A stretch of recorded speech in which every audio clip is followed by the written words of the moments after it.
आज हम लोग इस वीडियो में झारखंड के इतिहास और झारखंड के इतिहास में मध्यकाल में झारखंड वाला इतिहास को देखेंगे, यानी कि मेडिवल हिस्ट्री ऑफ झारखंड को कवर करेंगे। आपका चैप्टर 9 है और आज हमारा पार्ट वीडियो 2 है।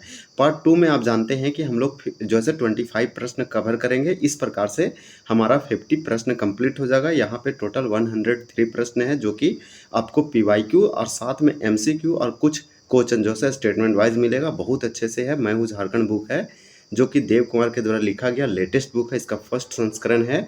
और यहाँ पे ये जो है आपके लिए होगा जेपीएससी और जेएसएससी के लिए इम्पोर्टेंट है। और इन्हीं एग्जामों में जो पूछा गया वही क्वेश्चन को यहाँ पे लिया गया है। और आपको टॉपिक वाइज स्पेसिफिक जितने क्वेश्चन बनना चाहिए ऑल टाइप का क्वेश्चन है, प्लस में टॉपिक वाइज आपको पीवाईक्यू यहाँ पे दिया गया है। अगर इससे पहले आप पार्ट 1 नहीं देखें तो ज़रूर देखिए। आज हम लोग कुछ क्वेश्चन का रिवीजन करेंगे, तो ताकि जो कल पढ़े थे वो आपके लिए इम्पोर्टेंट होगा। और आज आप जो हम लोग जो है 26 से कंप्लीट करेंगे। आप जो है वीडियो में प्रैक्टिस करने की कोशिश कीजिए और देखिए कितना सही कर पा रहे हैं। और साथ में आप जो है चीज़ों को जैसे रिवीजन करेंगे। 2 चीज़ करेंगे तो आपको जो है हमेशा के लिए चीज़ें जैसे रिमेंबर याद रहेगा, जो कि इम्पोर्टेंट है एग्जामों के लिए।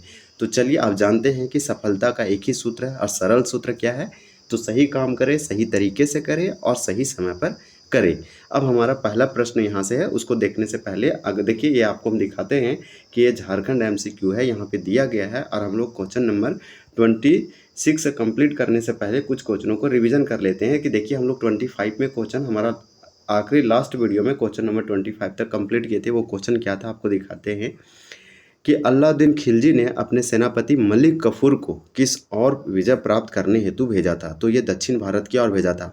मलिक कफूर कोई नहीं, एक सेनापति था जो ये अलाउद्दीन खिलजी का सेनापति था। यानी अलाउद्दीन खिलजी का सेनापति मलिक कफूर था। और ये इसके जो मलिक कफूर था, अलाउद्दीन खिलजी एक सल्तनत काल का राजा हुआ करता था, शासक हुआ करता था। अलाउद्दीन खिलजी के इशारों पे ये नाचता था। और उस जो है ये चाहता था अलाउद्दीन खिलजी कि दक्षिण भारत को हम विजय करें, प्राप्त कर ले, उसे हासिल कर ले, और मलिक कफूर को भेजा था। तो ये क्वेश्चन हम लोग को पढ़ना पड़ता है मेडिवल हिस्ट्री में। इसके बाद ये क्वेश्चन था कि अलाउद्दीन खिलजी ने अपने सेनापति छज्जू मलिक, जी हाँ, अलाउद्दीन खिलजी का 2 सेनापति था, एक था छज्जू मलिक, दूसरा था मलिक कफूर। तो अलाउद्दीन खिलजी के जो सेनापति था वो आपका छज्जी मलुक था। इसे नागवंशी राज्य पर, यानी झारखंड, ये छोटा नागपुर रीजन पे जो नागवंशी राजा था उस पर विजय प्राप्त करने हेतु कब भेजा था? तो 1310 ईस्वी में भेजा था। ये वाला भी आप डेट याद रख सकते हैं। यहाँ आंसर ए होगा। ये क्वेश्चन भी हम लोग कल ही पढ़े।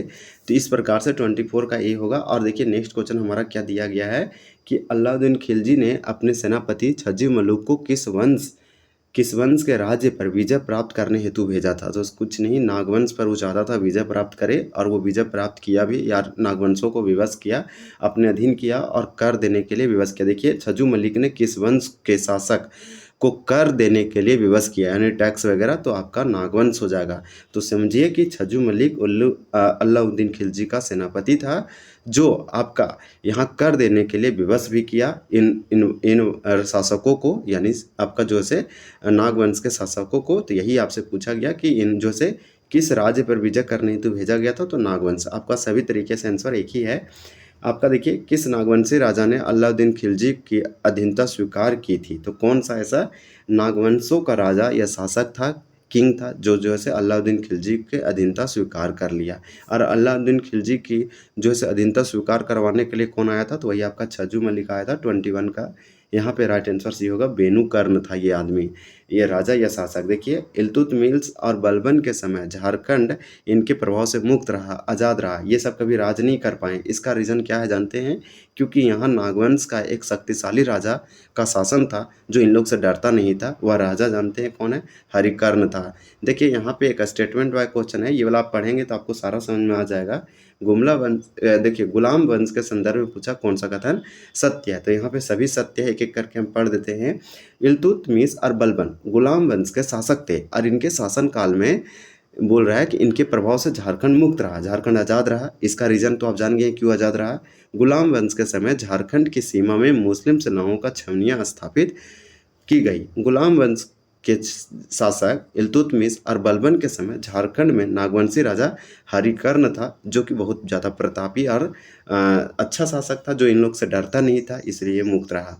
फिर और क्वेश्चन आपको दिखाते हैं एक दो, कि जिस समय बख्तियार खिलजी ने बंगाल पर आक्रमण किया उस समय बंगाल का वंश बंगाल में किस वंश का शासक था? तो सेन वंश का था, सिंपल याद रखिए। और आपको बताते हैं कि ये राजा लक्ष्मण सेन जो था, ये राजा लक्ष्मण सेन सेन वंश का शासक था। इसका राजधानी नदिया था जो बंगाल में पड़ता था। इसे आक्रमण करने किसने भेजा? इसके देखिए नदिया पर आक्रमण किसने किया था? तो बख्तियार खिलजी ने किया था। और यही पूछा गया कि बख्तियार खिलजी ने किस शताब्दी से झारखंड होकर नदिया पर आक्रमण किया था? नदिया वही लक्ष्मण सेन की राजधानी नदिया था जो बंगाल में था, और ये झारखंड होते हुए गया था बख्तियार खिलजी, और बख्तियार खिलजी ने ही अटैक किया था। तो 17 का आपका यहाँ भी होगा 13वीं सदी। तो चलिए आज हम लोग 26 से कवर करते हैं। ये हम लोग कुछ रिवीजन किए, ये ऑलरेडी आप नहीं पढ़े तो देख लीजिए ताकि आपका जो है इंपॉर्टेंट हो। हम लोग 2-3 मिनट में सारे देख लिए। तुगलक वंश के शासक मोहम्मद बिन तुगलक की सेनापति कौन था? तो देखिए तुगलक वंश का शासक था मोहम्मद बिन तुगलक। ये आप याद रखिए, मोहम्मद बिन तुगलक दिल्ली सल्तनत का राजा हुआ करता था, जो दिल्ली से राज करता था। और उस समय ये मोहम्मद बिन तुगलक ये आपका तुगलक वंश का शासक था, यानी राजा था, आप समझिए रूलर था। इसका सेनापति पूछा गया तो हम लोग देखे इसका अलाउद्दीन खिलजी वाला हम लोग देखे, उसका सेनापति कौन था। अब यहाँ पे आपसे पूछा मोहम्मद बिन तुगलक का सेनापति कौन है? तो 26 का आपका राइट आंसर यहाँ पे क्या हो जाएगा? तो 26 का सी हो जाएगा मलिक बया। जब भी पूछा जाए छज्जू मलिक और मलिक कफूर, तो ये वाला आप जो है पहले ही पढ़ चुके हैं। ये देखिए ये आपका यहाँ पे अलाउद्दीन खिलजी का है। ये मलिक बया और छज्जू मलिक दोनों अलाउद्दीन खिलजी के सेनापति थे। इस प्रकार से यहाँ पूछा गया मोहम्मद बिन तुगलक का सेनापति कौन था? तो ये आपका मलिक बया था। ये तुगलक वंश का राजा हुआ करता था मोहम्मद बिन तुगलक। निम्नलिखित में से कौन सा कथन हमारा यहाँ पे करेक्ट है? कौन सा स्टेटमेंट जो है सत्य है? कथन कौन सा सत्य है? तो 27 का डी होगा, यानी उपरोक्त सभी कथन सत्य, ऑल ऑप्शन आर करेक्ट, ये ट्रू बोलेंगे। मलिक बया ने हजारीबाग के चाई किला को जीतकर फतेह खान दौरा के हवाले कर दिया गया। ये क्वेश्चन PYQ ये पूछा गया है। चाई किला या चाई चंपा याद रखिए, ये पूछा जाता कहाँ पे है? तो ये हजारीबाग में है। या मलिक बया जो है ये हजारीबाग के चाई किला को जीता और जीत कर फतेह खान दौरा के हवाला कर दिया, मतलब उसको दे दिया। तुगलक काल में नागवंशी राजा हरिकर्ण था। तो देखिए तुगलक काल के समय नागवंशी राजा हरिकर्ण था।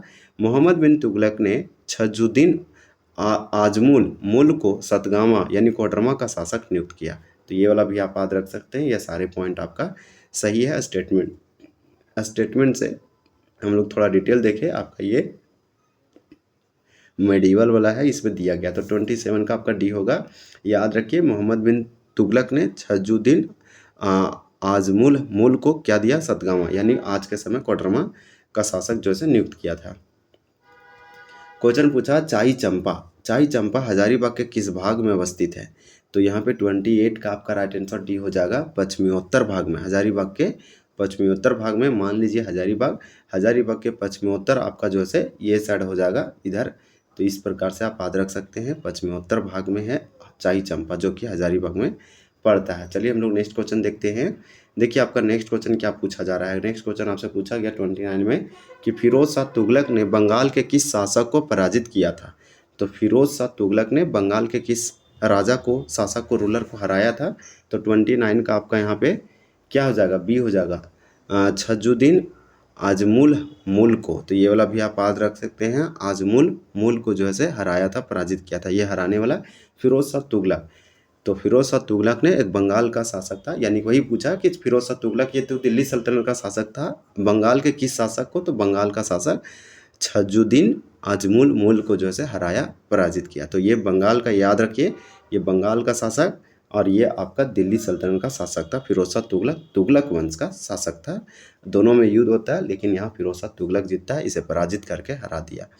फिर देखिए तुगलक वंश शासन के दौरान कौन नागवंशी राजा शासन में था? तो 30 का आपका यहाँ पे राइट आंसर ये हो जाएगा, हरिकर्ण था। हरिकर्ण के बारे में आप बार बार पढ़ रहे हैं, तो हरिकर्ण जो है इम्पोर्टेंट है, ये सारे पूछे गए हैं क्योंकि हरिकर्ण एक अच्छा था और शक्तिशाली और प्रतापी शासक था, जो इल्तुतमिश और आपका बलबन के द्वारा जो है इस क्षेत्र को मुक्त रखा, डट के रहा। तो आपका तुगलक वंश शासन के दौरान कौन नागवंशी राजा शासन में था? तो यही आपका हरिकर्ण हो जाएगा। 30 का राइट आंसर ये होगा। फिरोज शाह तुगलक ने हजारीबाग के किस क्षेत्र को जीतकर उसे बंगाल की राजधानी बना ली थी? तो देखिए ये क्वेश्चन है ना इम्पोर्टेंट। इम्पोर्टेंट कब कि जब एक राजा इतने शक्तिशाली जो है से उसे राजधानी बना रहा है, तो फिरोज शाह तुगलक तुगलक वंश का एक शासक था जो हजारीबाग के किस क्षेत्र को जीता और उसे बंगाल का कैपिटल यानी राजधानी बना दिया, जहाँ पे छोटे मोटे राजा रहा करते थे, उसका सेनापति या उसके द्वारा नियुक्त किए गए कोई आदमी रहा करता था। तो 31 का ये हो जाएगा सतगावा। सतगावा यही आपका कोडरमा।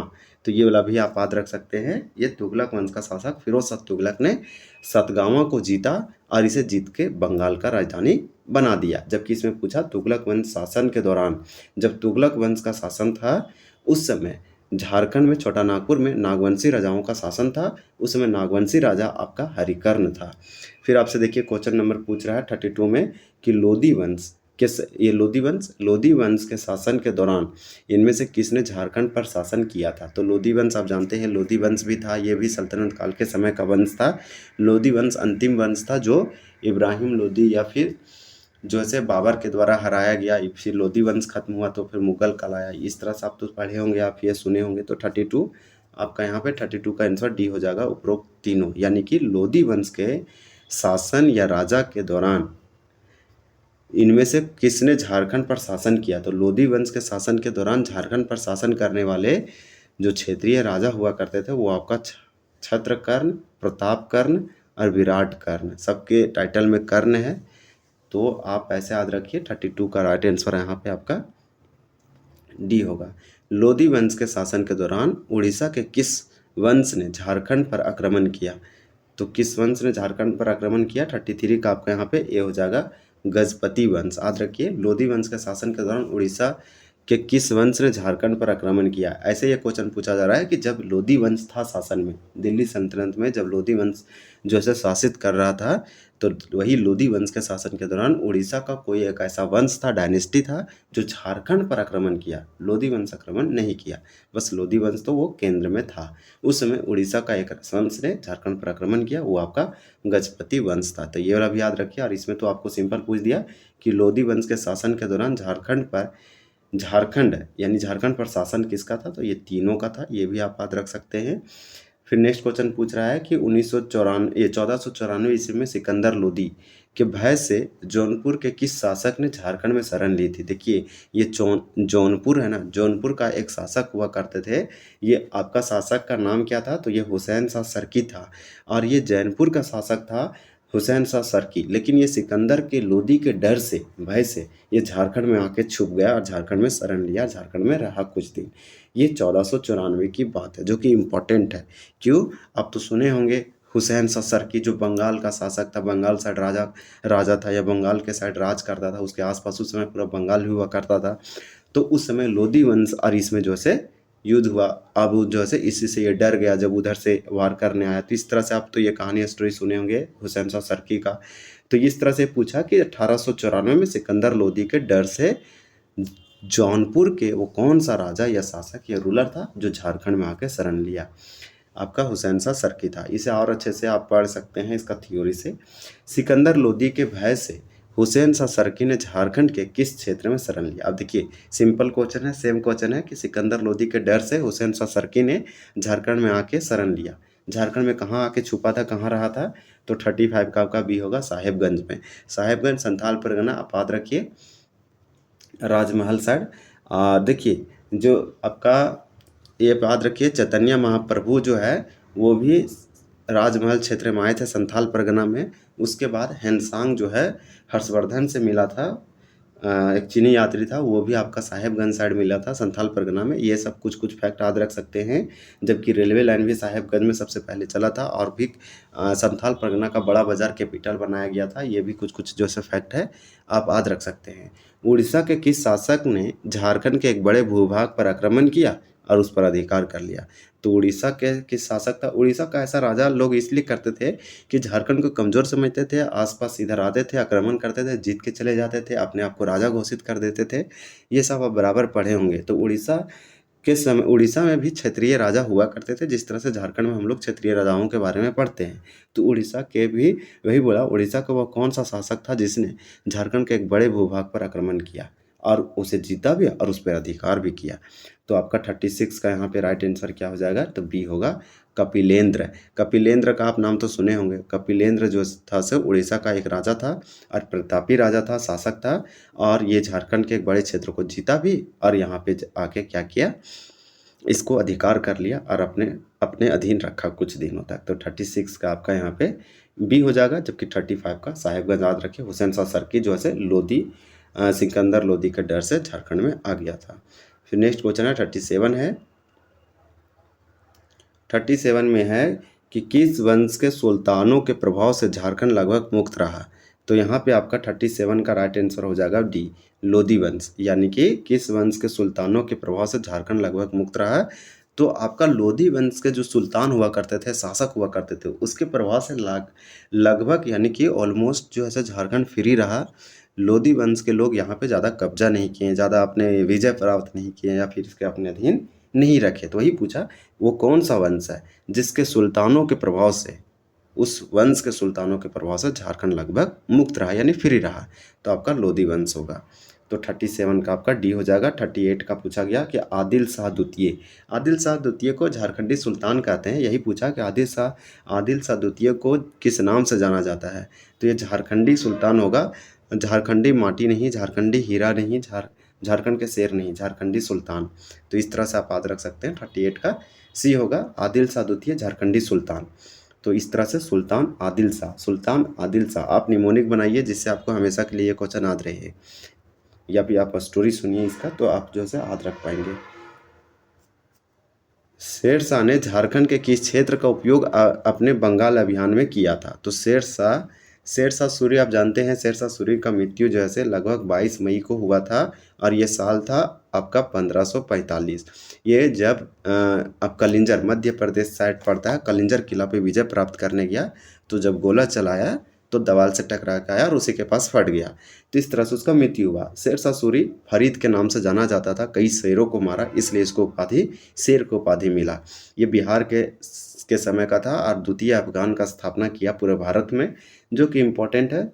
सू डायनेस्टी का संस्थापक माना जाता है। कन्नौज बिलग्राम का युद्ध हुआ 1939-40 के आसपास, जो कि इम्पोर्टेंट हो जाएगा आपका 1900 नहीं बोलेंगे, 1539-40 के आसपास, जो कि इम्पोर्टेंट है।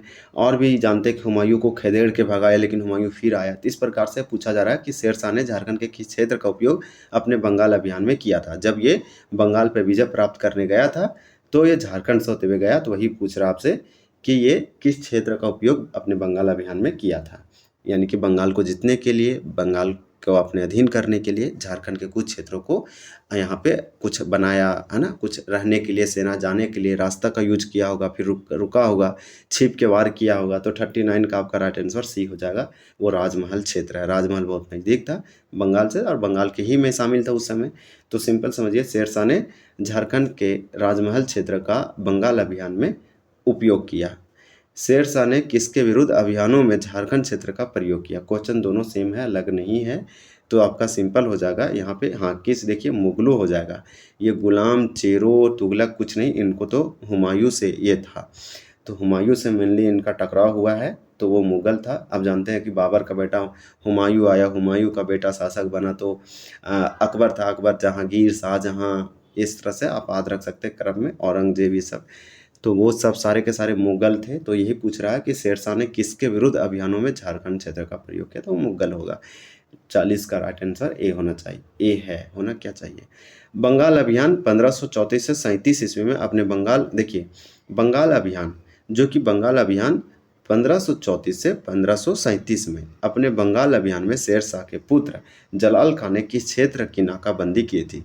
तो जब ये बंगाल अभियान कर रहा था तो शेर शाह का जो पुत्र था जलाल का, वो झारखंड वाले क्षेत्र को नाकेबंदी किया था। अब ऑप्शन देखते हैं कि ऑप्शन में क्या क्या दिया। देखिए कुछ स्पेशल जगह दिया है, तो आपको ऑप्शन देख के समझ में आ गया होगा। आंसर आपके दिमाग में क्लिक हो गया। तेलियागढ़ याद रखिए, ये इसको जो से नाकाबंदी किया था जब शेर शाह ने बंगाल पर आक्रमण किया तो झारखंड के कुछ क्षेत्रों को क्या किया, नाकाबंदी या जो से घेराव किया था। वो भी आप याद रखिए, उसका जलाल खां उसका बेटा था।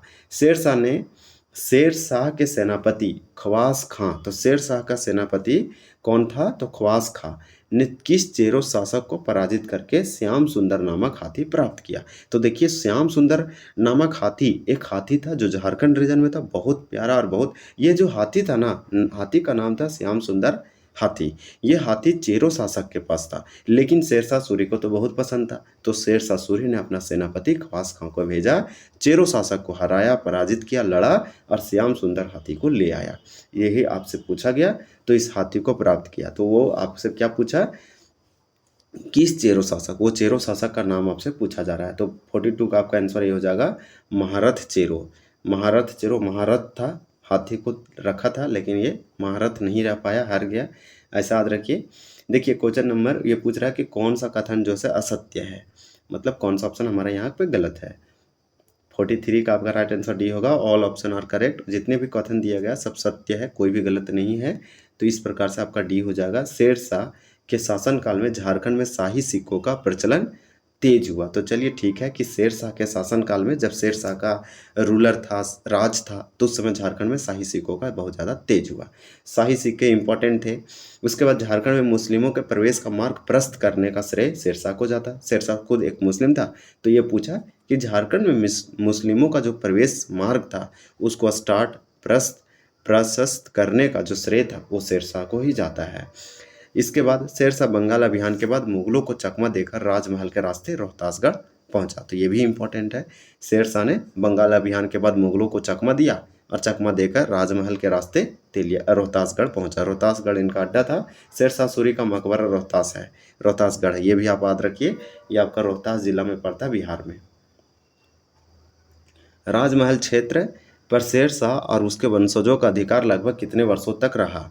तो यहाँ पे आपका 44 का आंसर सी हो जाएगा, 35 वर्षों तक। ये भी आपसे पूछा गया कि राजमहल क्षेत्र पर शेरशाह और उसके वंशजों का अधिकार लगभग कितने वर्षों तक रहा, तो 35 वर्षों तक। तो सोचिए, आपसे सिंपल पूछा कि राजमहल जो कि संथाल परगना में आता था, साहेबगंज में, ये झारखंड वाला छोटा नागपुर रीजन में आता था। यही पूछा कि राजमहल क्षेत्र पर शेरशाह और उसके वंशज जो भी उसके बाद राजा वगैरह आए, शासक आए, उसने लगभग 35 सालों तक यहाँ राज किया। तो काफ़ी सालों तक किया, कम नहीं है 35 साल। 35 का आपका यहाँ पे आंसर क्या होगा कि रामपुर क्षेत्र वर्तमान कहाँ है। तो रामपुर कहाँ है जानते हैं, जहाँ जुनैद कर्रानी व मुगलों के बीच संघर्ष हुआ था। तो जुनैद कर्रानी और मुगलों के बीच युद्ध हुआ, संघर्ष हुआ, ये रामपुर क्षेत्र था। ये रामपुर आज कहाँ है, तो 45 का बी आपका यहाँ पे 45 का बी होगा, रामगढ़ में। तो रामपुर रामगढ़ आद होगा, जहाँ पे जुनैद कुरानी और मुगलों के बीच युद्ध हुआ। ऐसे भी आप याद रख सकते हैं। और इसमें आपका 44 का राइट आंसर सी था, 35 वर्ष। तो चलिए हम लोग नेक्स्ट देखते हैं। ये आपका 46 है कि 1530 से 1541 मुगल अफगान संघर्ष हुआ। मुगल अफगान कैसे, अफगान आपका शेरशाह सूरी, मुगल हुमायूं, जो कि मुगल का शासक था हुमायूं, अफगान का शासक था शेरशाह। मुगल अफगान संघर्ष चला 1530 से लेकर 1541 तक चला। बस 41-40 में कंप्लीट होता है, और फिर 1556 तक रहा शेरशाह सूरी डायनेस्टी। उसके बाद ख़त्म हो गया, क्योंकि फिर से मुगल ही आ गया। हुमायूं वापस आता है, फिर से युद्ध होता है, जीत जाता है। तब तक शेरशाह सूरी का मृत्यु हो चुका था। शेरशाह सूरी का मृत्यु तो 1545 में ही हो गया था। अगर ये नहीं होता तो मुगल दोबारा नहीं आता। मुगल महज 15 साल ही इंडिया में राज करता, लेकिन हम लोग तो पढ़ते हैं कि मुगल अभी 300 सालों तक राज किया। मतलब भारत की हिस्ट्री को, इतिहास को बदल के रख दिया। आज भारत कुछ और होता, भारत का नक्शा कुछ और होता। तो 1540 से 41 के बीच में मुगल अफगान संघर्ष के दौरान हुमायूं झारखंड के किस स्थान तक आया था। देखिए हुमायूं झारखंड में आ गया, क्यों, क्योंकि शेरशाह सूरी उसे खदेड़ रहा था, उसे भगा रहा था, उसे पीछा कर रहा था, मार रहा था। उसको एक बार मारा, भगाया, तो फिर जो है से बच गया। फिर से युद्ध हुआ, फिर उसको गंगा में डुबोया, लेकिन फिर वो भाग के अफगानिस्तान साइड चला गया, काबुल साइड। तो फिर आया 15 सालों के बाद, और फिर यहाँ संघर्ष किया, जीता, और फिर लगातार जानते हैं अकबर बना, फिर जहांगीर, शाहजहाँ, औरंगजेब, उसके बाद एकाएक करके आते गए। इस प्रकार से 46 का आपका यहाँ पे राइट आंसर क्या हो जाएगा, सी हो जाएगा, भुरकुंडा। तो भुरकुंडा आप जानते हैं ये आपका हजारीबाग रामगढ़ के आसपास शायद पड़ता है। तो इस प्रकार से 1530-41 मुगल अफगान संघर्ष के दौरान हुमायूं झारखंड में भुरकुंडा तक आया था।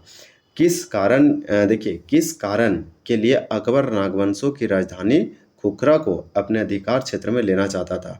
तो देखिए सबसे पहले आप याद रखिए, नागवंशों की राजधानी खोखरा था। इसे अकबर ना अपने अधीन करना चाहता था, अपने क्षेत्र में अधिकार करना चाहता था, इस क्षेत्रों को और अपने अधिकार में लेना चाहता था। किस कारण से? 47 का आपका राइट आंसर डी होगा, उपरोक्त सभी सभी कारण था। अकबर को इतना पसंद इसको क्यों था? अकबर को नागवंशी की राजधानी खोखरा क्यों पसंद था, जो रांची के आसपास था? तो इसे अधिकार इसलिए करना चाहता था ताकि इस क्षेत्र का सामाजिक उपयोग करना, इस क्षेत्र का आर्थिक समृद्धि, ये बहुत ज़्यादा समृद्ध था, रिच था। आप जानते हैं यहाँ पे मिनरल्स वगैरह और भी बहुत चीज़ होंगे उस समय, हाथी वगैरह होगा या फिर जंगल झाड़, साम्राज्य का विस्तार करना। हमें लगता है कि सबसे इम्पोर्टेंट होगा ये वाला अकबर के लिए। वो चाहता था कि हम अपना डायनेस्टी, अपना वंश को या साम्राज्य को बहुत बड़ा करें, किंगडम को। तो ये तीनों पॉइंट यहाँ दे रखा है। इसका कारण कि खोखरा जो नागवंशियों का राजधानी था, अकबर अपने अधीन करना चाहता था। अकबर ने निम्न में से किसे झारखंड पर वीजा प्राप्त करने हेतु भेजा था? तो अकबर ने किसे भेजा था? तो 48 का आपका बी हो जाएगा, शहबाज खां को भेजा था। ये अकबर शहबाज खां को भेजा झारखंड को वीजा प्राप्त करने के लिए। जुन्नैद कुरानी और मुगलों की सेना के बीच रामपुर में लड़ाई हुआ और इस लड़ाई में किसकी जीत हुई? तो सिंपल क्वेश्चन है, 49 का बी होगा, मुगलों ने जीता था, जुन्नैद कुरानी हार गया और ये रामगढ़ में युद्ध हुआ था, यानी कि आज रामपुर रामगढ़। तो इस तरह से याद रखेंगे। अब लास्ट क्वेश्चन इस वीडियो का 50 नंबर, कि अकबर ने 1585 ईस्वी में शहबाज खां के नेतृत्व में किस नागवंशी शासक के विरुद्ध विजय प्राप्त करने हेतु भेजी थी? सबसे इंपॉर्टेंट क्वेश्चन ये क्यों है आज इस वीडियो का, ये पूछता है कि अकबर ने कब और किसको भेजा झारखंड को, नागवंशी शासकों को, उसके विरुद्ध यहाँ पे शासन अधिकार करने या फिर यहाँ पे टैक्स या कर के लिए। तो आप याद रखिए 1585, ये अकबर के द्वारा भेजा गया था शहबाज खां को नागवंशी शासक के विरुद्ध विजय प्राप्त करने हेतु। तो यहाँ पे वही बोला कि किस नागवंशी शासक के विरुद्ध, तो वो नागवंशी शासक कौन था? तो 50 का ये होगा, मधुकरण शाह था।